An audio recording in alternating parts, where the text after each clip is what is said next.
আসসালামু আলাইকুম রহমতুল্লাহি অবরকাতুহু।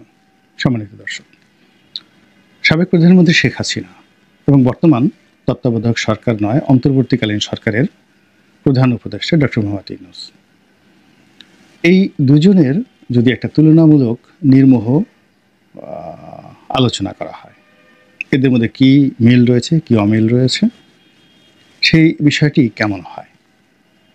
এর কারণ হলো, যে কোনোভাবেই হোক না কেন আমরা শেখ হাসিনাকে বাদ দিতে পারছি না।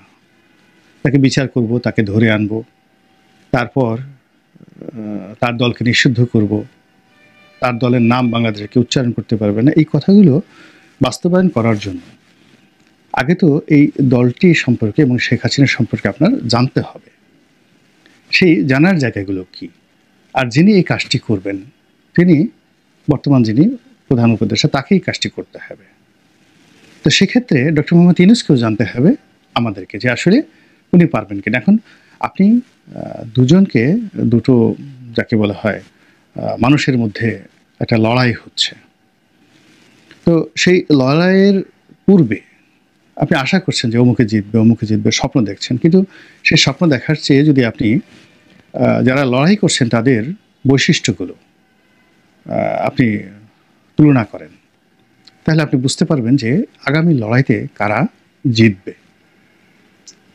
তো এখন লড়াই চলছে পর্দার আড়ালে, তারপরে পর্দার সামনে, পেছনে, সব দিকে। এখন এই লড়াইয়ের মধ্যে কী ধরনের পরিস্থিতি তৈরি হয়েছে আমরা হয়তো 10 to 15% আন্দাজ করতে পারছি, কিন্তু বাকি 85 থেকে 90% ঘটনা ঘটছে পর্দার অন্তরালে, এবং সেগুলো রীতিমতো ভয়ঙ্কর। এবং এতটা ভয়ঙ্কর যে আপনারা শুনলে মানে আমি এই কথাগুলো বলতে পারবো না। 85% যে কাজগুলো চলছে সবই চক্রান্ত, অর্থাৎ শেখ হাসিনাকে জলে স্থলে অন্তরিক্ষে দমন করে নিজের ক্ষমতা প্রতিষ্ঠিত করার জন্য বর্তমান শাসক শ্রেণী যে কাজগুলো করছে তার মাত্র 10 to 15% আপনি জানতে পারছেন, বাকি কাজগুলো গোপন, আপনি বুঝতে পারছেন না। তার একটা নমুনা খালি যে শোনা যাচ্ছে যে করিডোর দেওয়া হচ্ছে রোহিঙ্গাদেরকে, আরাকান আর্মিদেরকে, জাতিসংঘ এবং আমেরিকাকে খুশি করার জন্য। জাস্ট একটা উদাহরণ দিলাম। এরকম অসংখ্য ঘটনা ঘটছে। আবার শেখ হাসিনা ওখানে বসে, আওয়ামী লীগ ওখানে বসে যা করছে, বাংলাদেশে যা করছে তা 5%, অর্থাৎ ঝটিকা মিছিল করছে, তারপর শেষে সামনাসামনি ওই যাকে বলা হয় ওয়েব মিটিং করছে, আর মাঝে মধ্যে অডিও বার্তায় শেখ হাসিনা কথা বলার চেষ্টা করছে, এটা দৃশ্যমান। কিন্তু তলে তলে যে কি কাজগুলো হচ্ছে, লন্ডনে কি হচ্ছে, আমেরিকাতে কি হচ্ছে, ঢাকাতে কি হচ্ছে, তারপরে দিল্লিতে কি হচ্ছে, এটা আমরা জানি না। যদি জানতেন নিশ্চিন্তে থাকার মতো কোনো রিজন নেই, অস্থির হয়ে পড়তেন। ক্ষমতা এমন একটা জিনিস, ক্ষমতার জন্য নিজের বাপকে মেরে ফেলে, বাপ তার সন্তানকে মেরে ফেলে, এবং একটা দুটো না, মা তার সন্তানকে মেরে ফেলে, সন্তান তার মাকে মেরে ফেলে। এরকম অসংখ্য অশ্লীল, অশ্রাব্য অনেক ঘটনা ঘটে, অসভ্যতামি অনেক ঘটনা ঘটে। যে মানুষ একটা পিঁপড়া মারে না, ক্ষমতার মোহে পড়ে সে লাখ লাখ মানুষকে মেরে ফেলে। মানে এইরকমই ক্ষমতা, এটার যাকে বলা হয় এটার কোনো ব্যাখ্যা নাই। যে মানুষটি সারা জীবন, একটা উদাহরণ বলি তাহলে বুঝতে পারবেন। খলিফ আব্দুল মালিকের নামটা আপনারা শুনেছেন, যেটা উমাইয়া শাসকদের মধ্যে যিনি যাকে বলা founder of the Umayyad dynasty, অর্থাৎ মুয়াবিয়ার পরে ইয়াজিদের পরে মারওয়ানের পরে যিনি ক্ষমতায় এলেন তিনি এই আব্দুল মালিক। তো আব্দুল মালিক যখন ক্ষমতা এলেন তাকে বলা হতো, যাকে বলা হয় সারাক্ষণ তিনি কোরআন নিয়ে থাকতেন, মসজিদ নিয়ে থাকতেন, দুনিয়ার কোনো বিষয়ে তার কোনো যাকে বলা হয় আগ্রহ ছিল না। তো এখন যেদিন তাকে জোর করে, বলতে গেলে ধরে, মসজিদ থেকে ধরে নিয়ে উমাইয়ারা তাকে দামেস্কের সিংহাসনে বসালো, এবং তিনি ক্ষমতায় বসার পর এই মানুষ যে কাজ করেছেন, একটা সুন্দর শাসন দিয়েছেন, 90 বছর তার বংশ রাজত্ব করেছে, সবই ঠিক আছে, কিন্তু তার যে শাসক হাজ্জাজ বিন ইউসুফ, ইরাক অঞ্চলের শাসক, তার মাধ্যমে তিনি পুরো কাবা শরীফ মিনজানিক যন্ত্র দিয়ে কামান দিয়ে কাবার সমস্ত ওয়াল ভেঙে তছনছ করে ছেড়ে দিয়েছেন। এরপর আল্লাহ রাসূলের আহলে বাইত যারা ছিলেন তাদেরকে ফাঁসিতে টানিয়ে মেরেছেন। এবং সে বলতেছে যে এই ঘরের যে কোনো অলৌকিকত্ব নাই, এজন্য হাজ্জাজ বিন ইউসুফ ওই ঘরের মধ্যে ঘোড়া বেঁধে রেখেছে, দেখি কি হয়। দিস মানে ক্ষমতা মানুষকে এই পর্যায়ে নিয়ে যায়। তো খলিফা আব্দুল মালিকের যদি প্রাথমিক জীবন ধরেন তাহলে এইগুলোর সাথে আপনি মিলাতে পারবেন না।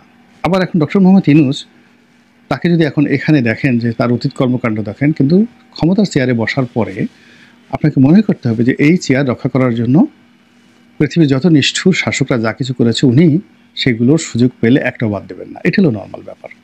তো এই বিষয়গুলো নিয়ে ডিটেলসে যাব না, আমি সঙ্গত কারণে একেবারে প্রথমে মিল অমিলগুলো বলে নিই। শেখ হাসিনার মধ্যে মিল অমিলগুলো বলে নিই, যেন আগামীতে যে ফাইটগুলো হবে সেটা আপনারা বুঝতে পারেন যে ফাইটের ফলাফলটা কী হতে যাচ্ছে। প্রথম হলো তাদের দুজনের মধ্যে 1 নম্বর মিল হলো উভয়ই বয়স্ক। তাদের বয়স, ওনার বয়স 86 বছর, ওনার বয়স এখন 79 বছর, 4-5 বছরের ছোট বড় করবি না। শারীরিকভাবে দুজনেই সুস্থ, যথেষ্ট সুস্থ, কোনো কথায় জড়তা নেই। তারপরে শেষে তারা দিদে আসছে, মানে যা ইচ্ছে তাই বলে যেতে পারেন। আপনি প্রশ্ন যাই করেন না কেন তিনি তার দ্বারা রাগান্বিত হবেন না বা প্রভোক্ট হবেন না। দুজনেই তারা তাদের মতো কথা স্টাইলে, আওয়ামী লীগ স্টাইলে আর গ্রামীণ ব্যাংক স্টাইলে তারা দুজনে কথা বলে যাবেন। 3 নম্বর হলো যে তারা দুজনই ভ্রমণ পিপাসু, প্রচুর ভ্রমণ করেন। তারপরে তারা হলো, এখন আর নম্বর না দিয়ে বলে যায়, তারপরে তারা হলো যে তারা পাত্রমিত্র লোকজন নিয়ে ঘুরতে পছন্দ করেন, আপনজনদেরকে তারা পছন্দ করেন, আত্মীয় স্বজন, বন্ধু বান্ধব। এমনকি যদি কেউ কোনো কালে, আগে যেমন দেখা গেল তার ঘোড়ার রক্ষক ছিল, তো এরকম লোককেও তারা মন্ত্রী বানাতে কার্পণ্য করেন না। বাসার পিয়নকে যদি তারা কোনো মন্ত্রীর উপরে বসাতে মানে আগ্রহ প্রকাশ করেন, সেক্ষেত্রে দেখা যাচ্ছে যে এখানে আপনি তাদের এর মধ্যে অমিল পাবেন না। জাস্ট একটা উদাহরণ দিলাম। তারা উভয়ই প্রচার পছন্দ করেন, প্রশংসা পছন্দ করেন। এরপরে বিদেশে গিয়ে পত্রপত্রিকার সাক্ষাৎকার দিতে পছন্দ করেন এবং যা মুখে আসে তাই সেখানে তারা বলে আসেন এবং এক একটা বক্তব্য বলে আসেন, এবং সেটা হইচই পড়ে যায়। শেখ হাসিনার জমানাতে পড়েছে, এখনও পড়ে যাচ্ছে দেশে এবং দেশের বাইরে। তারপর তাদের যে জিনিসটি রয়েছে সেটি হলো তাদের একটা ম্যাগনেটিক পাওয়ার রয়েছে মানুষকে আকর্ষণ করার। দুজনেরই একটা কমিউনিটি তারা পাগল বানিয়ে ফেলেছে। যেমন ডক্টর মোহাম্মদ ইউনূস এবং গ্রামীণ ব্যাংকের যারা লোকজন, প্রথম থেকে একটা বিরাট গ্রুপ, তারা ইউনূস সাহেবকে দেবতা মনে করেন। আওয়ামী লীগের যারা লোকজন রয়েছেন তারা ওনাকে সাক্ষাৎ দেবী মনে করেন। তো নিজ নিজ কমিউনিটির মধ্যে তারা উভয় যথেষ্ট পরিচিত। শিক্ষা দীক্ষায় ডক্টর মোহাম্মদ ইউনূস একজন যেহেতু ডক্টর পিএইচডি হোল্ডার, তো সেক্ষেত্রে শেখ হাসিনার অন্তত 100টি ডক্টরের ডিগ্রি আছে, পিএইচডি ডিগ্রি আছে। শেখ হাসিনা এমএ পাস, উনিও এমএ পাস, উনিও ডক্টরের, উনিও ডক্টরের। কিন্তু ওনার যেটা আছে অর্থনীতি, ব্যবসা বাণিজ্যের ব্যাপারে প্র্যাকটিক্যাল এক্সপিরিয়েন্স আছে। আর শেখ হাসিনার প্র্যাকটিক্যাল এক্সপিরিয়েন্স নেই, কিন্তু তারও কিন্তু ব্যবসা বাণিজ্যের যথেষ্ট অভিজ্ঞতা আছে। এবং সংসার চালানো, ওয়াজেদ মিয়া সাহেব তো অন্যরকম ছিলেন, ম্যানেজমেন্ট করা, এবং তিনি তলে তলে যে সকল প্রতিষ্ঠানগুলো করে গেছেন, যে সকল ফাউন্ডেশনগুলো করে গেছেন, সেইগুলোর যে ভিত্তি, ফাইন্যান্সিয়াল স্ট্যাবিলিটি, কর্মকাণ্ড, এগুলো ডক্টর মোহাম্মদ ইউনূসের যে গ্রামীণ ব্যাংক, গ্রামীণ ফোন, এগুলোর চেয়ে কোনো অংশে ছোট নয়, বরং আরও ভালো, আরও বড়।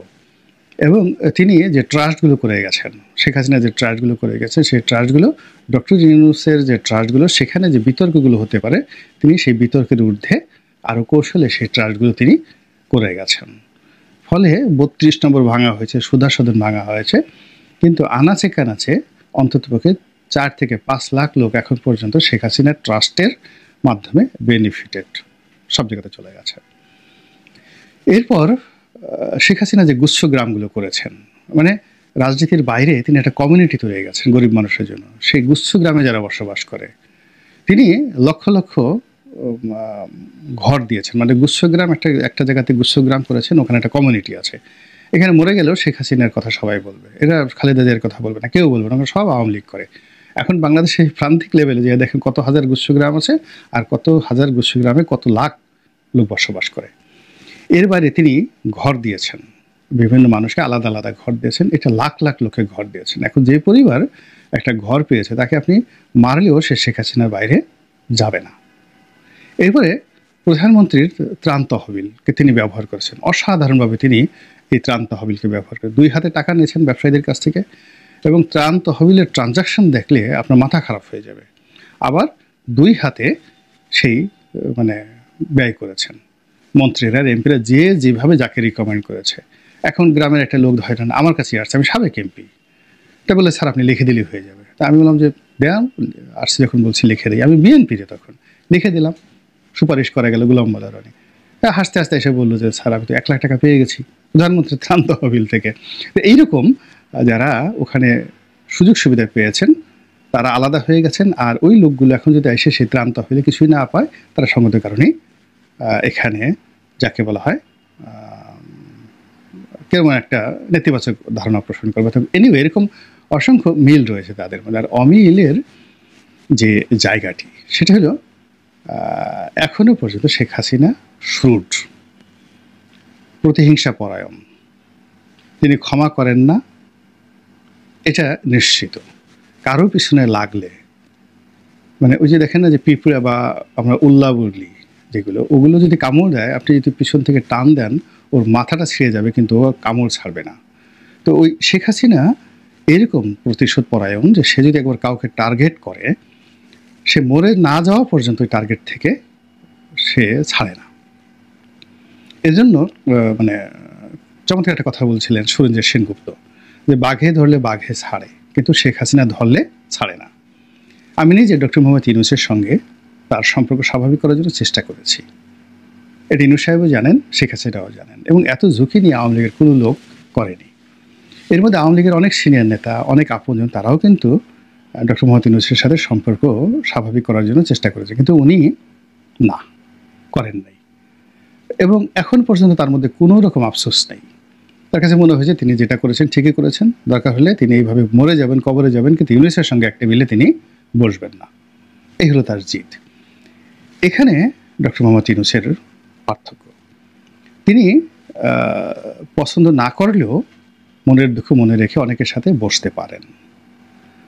এখন এটাকে আপনি ভালো নেন মন্দ নেন এটা আপনার ব্যাপার। এখানে শেখ হাসিনার সঙ্গে তার মিলামিল রয়েছে। শেখ হাসিনা যেটা বলতে পারেন সেটা উনি পারেন না। শেখ হাসিনা যে কমান্ড আছে তার দলের প্রতি, দেশবাসীর প্রতি, তার যে ব্যক্তিগত সাহস আছে ওটা ডক্টর মোহাম্মদ ইউনূসের নেই। এরপরে সবচেয়ে অমিল যেটা আছে সেটা হলো অ্যাডমিনিস্ট্রেটিভ লেভেলে নেতিবাচক ইতিবাচক। যেমন শেখ হাসিনা ধরেন কাউকে একটা ক্রস ফায়ার দিতে চায় এবং সেটা ওসি প্রদীপের মাধ্যমে, সে কোনো ভায়া মিডিয়া না, সরাসরি সে ওসি প্রদীপকে টেলিফোন করে বললো এই আমি অমুক বলছি, অমুক একটু ফেলাই দাও, ডাইরেক্ট ফেলাই দাও। আবার ধরেন যে এখন যে কর্মকাণ্ডগুলো সে বাংলাদেশে চালাচ্ছে, হয়তো দেখা গেল ইউনিয়ন আওয়ামী লীগের কোনো একজন নেতাকে বললো যা তো ওই কাজটা করে আয়, ওই কাজটা করে আয়।